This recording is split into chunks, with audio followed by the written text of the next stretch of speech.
C'est important parce que la France se reconnaît dans ses paysans, dans ses agriculteurs, dans ses exploitations. Pendant très longtemps, ça a été le socle du pays. C'était des millions de familles. Et c'était là qu'était la France, et notamment dans les guerres. Il y a eu tant et tant de fils de paysans qui sont morts dans ces guerres-là. Et aujourd'hui, c'est peut-être moins important du point de vue du nombre, mais c'est toujours aussi important du point de vue moral. Et vous voyez bien le succès du Salon de l'agriculture.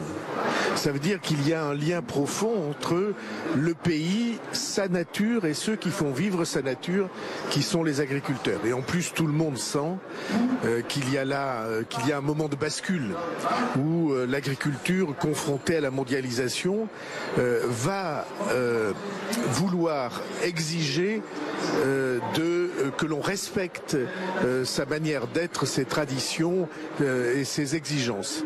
Et de ce point de vue-là, c'est très important que le président de la République ait dit qu'il était un patriote de l'agriculture. Je trouve ça une formule très juste et absolument essentielle.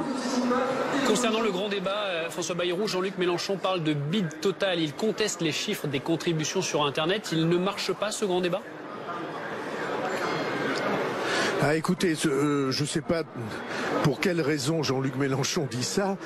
Où que vous vous tourniez, je connais beaucoup de responsables politiques qui croyaient absolument pas que le grand débat aurait la moindre importance. Aujourd'hui, tous sont obligés de se rendre à l'évidence. Il y a des centaines de milliers de Français qui ont participé, qui ont contribué. Nous-mêmes sur notre site de discussion et de contribution, on a, je crois, plus de 2000 contributions qui ont été reçues. De la même manière, il y a des centaines de milliers de contributions sur le site national du débat.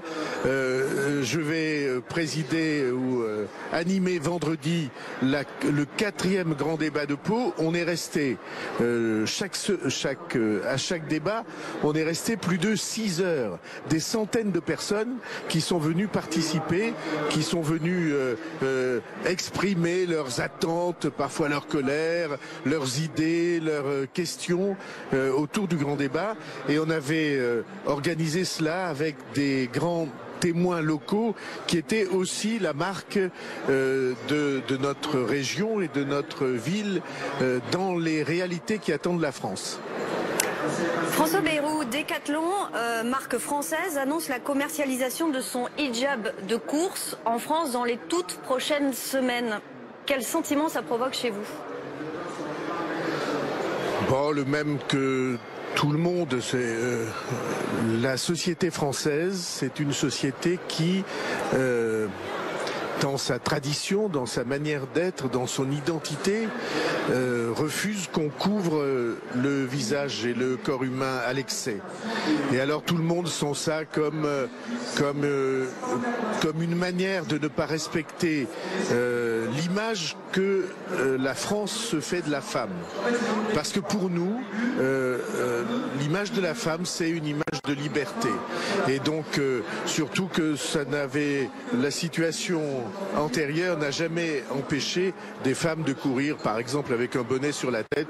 Et on en voit dans toutes les régions, partout. Donc, il y a là quelque chose qui apparaît choquant pour beaucoup de Français.